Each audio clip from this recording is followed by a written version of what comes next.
Kana bitong tawo nga anad nga mag-inusara, ang pingi gid na siya. Kay nganuman, mabuhi na siya bisag wala ka. Kaya na niyang makatindog bisag wala ka. Maong kung naay tawo nga anad na nga mag-inusara o kaya niya nga mag-inusara pero mas gipili niya nga naa ka sa iyang kinabuhi.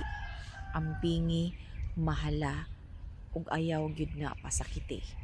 Kay nganuman, kung mapuno na nga tawo, ma-fall out of love na sa imo, kaya gyud kang biyaan ana. Trust me.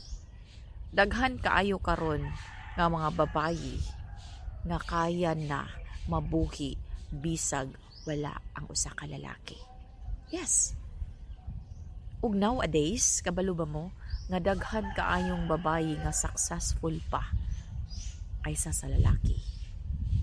Maong kung gipili mo sa usa ka babayi nga kaya mo tindog sa iyang kaugalingon nga tiil, pahalaga higit na.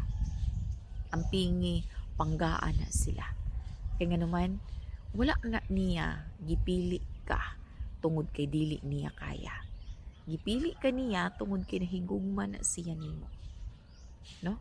Daghan magud kaayo karon nga gipili lang kaniya tungod kay dili siya kaya mabuhi nga wala ka. Dependent siya sa imo. Like sa mga babayi nga dili kaya nga wala ang usa ka lalaki, kay sila kanang anad na nga ay babayi ko, nara kong balay, mudawat ra kog sweldo sa akong bana.